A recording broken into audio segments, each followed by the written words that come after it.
नमस्कार दोस्तों, स्वागत है आपका हमारे YouTube चैनल में। अगर आप हमारे YouTube चैनल पर नए हैं तो चैनल को सब्सक्राइब करिए, लाइक करिए, शेयर करिए। हम आपके लिए लाते हैं एक से एक इम्पॉर्टेंट क्वेश्चन। आज हम आपके लिए लेके आए हैं मनोविज्ञान से रिलेटेड मोस्ट इम्पॉर्टेंट क्वेश्चन। तो आइए शुरू करते हैं आज का ये वीडियो। स्टार्ट करते हैं पहले क्वेश्चन से। पहला क्वेश्चन है, जीन पियाजे ने संज्ञानात्मक विकास को ध्यान में रखते हुए बालक की कितनी अवस्थाएं बताई हैं।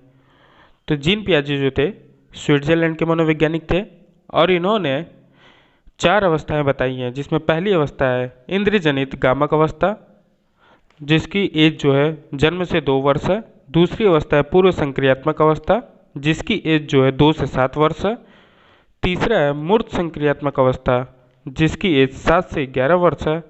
चौथा है अमूर्त संक्रियात्मक अवस्था, जिसकी एज जो है 11 से 15 वर्ष है। दूसरा क्वेश्चन है, बालक में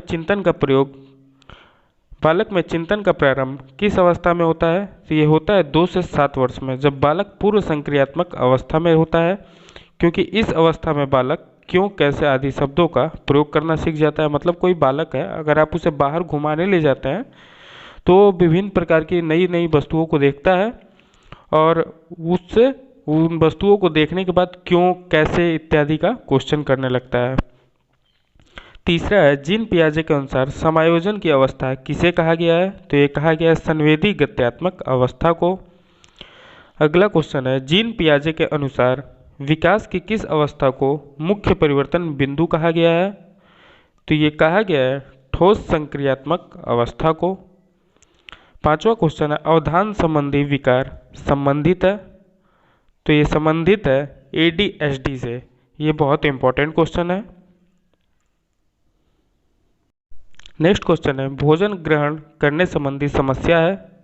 तो इस समस्या को बुलीमिया कहते हैं। सातवां क्वेश्चन है, अमेरिका में वंचित बालकों के लिए योजना चलाई गई है। तो वहाँ चलाई गई थी ब्रैजिंग योजना। अगला क्वेश्चन है, गिलफोर्ड ने सृजनशील बालकों के लिए कितने चरण बताए हैं। तो इन्होंने 5 चरण बताए हैं। किशोरा अवस्था को तूफानों की अवस्था किसने कहा है। तो ये कहा है स्टैनली हॉल ने। बहुत ही मोस्ट इंपॉर्टेंट क्वेश्चन है, बार बार पूछा जाता है एग्जाम में। अगला क्वेश्चन है, नैतिक विकास का सिद्धांत किसने दिया। तो ये दिया था कोहलबर्ग ने। बाल विकास का उद्देश्य है। तो बाल विकास का उद्देश्य है बालक का सर्वांगीण विकास। अब सर्वांगीण विकास के अंतर्गत क्या क्या आता है। सर्वांगीण विकास का मतलब है बालक के सामाजिक सांस्कृतिक विकास से। अगला क्वेश्चन है, मूल प्रवृत्ति का सिद्धांत किसने दिया था। तो मूल प्रवृत्ति का सिद्धांत जो है मैकडूगल ने दिया था। इन्होंने 14 मूल प्रवृत्तियां बताई थी। ये क्वेश्चन आता है। अगला है, मन की उत्तेजित दशा क्रोध, खुशी आदि को क्या कहते हैं। तो कहते हैं संवेग। अगला क्वेश्चन है, आवश्यकता का पद सोपान सिद्धांत किसने दिया था। तो ये दिया था अब्राहम मैस्लो ने।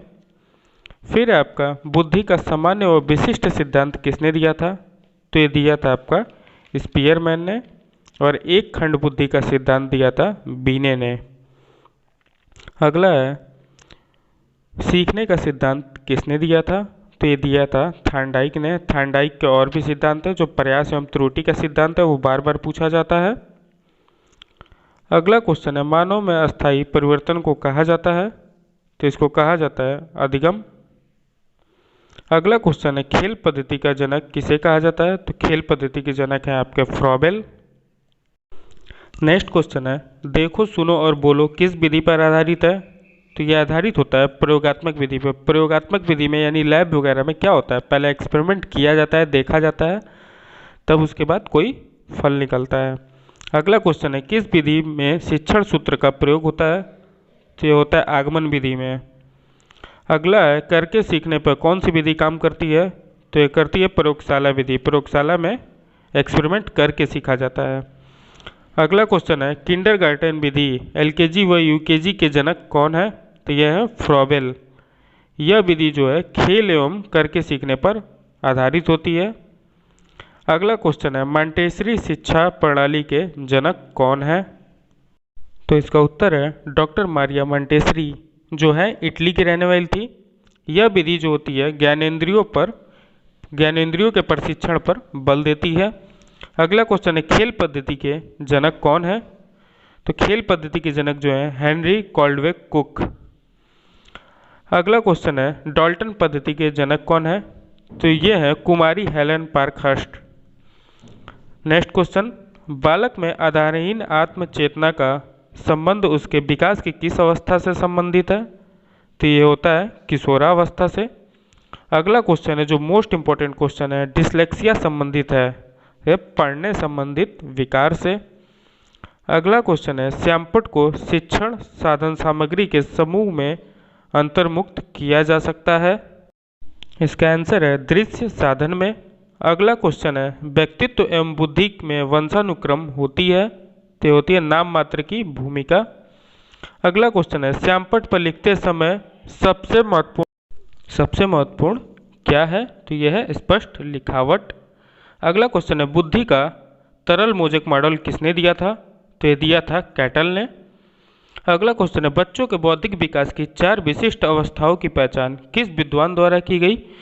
तो ये की गई थी जीन पियाजे द्वारा। अगला क्वेश्चन है डिसकैल्कुलिया का संबंध है? तो डिसकैल्कुलिया का संबंध होता है गणितीय क्षमता से या औकिक क्षमता से। अगला क्वेश्चन है शिक्षा में समायोजन का क्या अर्थ है? तो इसका अर्थ है सभी विद्यार्थियों को शिक्षा की मुख्य धारा प्रणाली में स्वीकारना।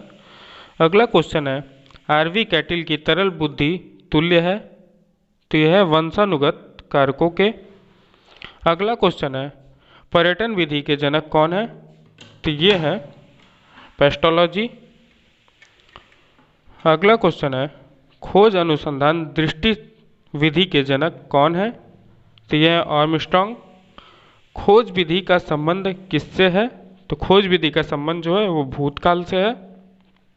अगला क्वेश्चन है अन्वेषण विधि के जनक कौन है? तो यह है आर्मस्ट्रांग। अगला क्वेश्चन है अन्वेषण विधि का संबंध किससे है? तो यह है वर्तमान काल से। नेक्स्ट क्वेश्चन पढ़ने की सबसे अच्छी विधि कौन सी है? तो यह है प्रोजेक्ट विधि। अगला क्वेश्चन है प्रयोजन विधि के जनक कौन है? प्रयोजन विधि के जनक जो है किलपैट्रिक है। अगला क्वेश्चन सूक्ष्म विधि माइक्रो टीचिंग के जनक कौन है? तो यह है रॉबर्ट बुश। ये बहुत मोस्ट इंपॉर्टेंट क्वेश्चन है। अगला क्वेश्चन है इकाई उपागम के जनक कौन है? तो यह है मैरिसन। अगला क्वेश्चन है जन्म के समय बालक में कितनी हड्डियां पाई जाती हैं? तो इसका आंसर है 300 हड्डियां और वयस्क में 206 हड्डियां। अगला क्वेश्चन है स्वयं की भावनाओं तथा संवेगों को निश्चित करने से संबंधित बुद्धि को क्या कहा जाता है? तो ये कहा जाता है भाषाई बुद्धि। अगला क्वेश्चन है बीने साइमन परीक्षण द्वारा किसका मापन किया जाता है? तो ये किया जाता है सामान्य बुद्धि का, और बीने ने बुद्धि का सिद्धांत दिया था 1905 में। अगला क्वेश्चन है मानसिक आयु के प्रत्यय का सर्वप्रथम प्रयोग किस विद्वान ने किया था? तो ये किया था बीने साइमन ने। अगला क्वेश्चन है 140 से अधिक बुद्धि लब्धि IQ वाले बच्चों को किस श्रेणी में रखा जाता है? तो ये रखा जाता है प्रतिभाशाली श्रेणी में, और 90 से 110 के बीच के बालक जो होते हैं वो होते हैं सामान्य श्रेणी में। धन्यवाद। अगर आपको वीडियो मेरी पसंद आई हो तो वीडियो को चैनल को सब्सक्राइब करें, लाइक करें, शेयर करें। धन्यवाद।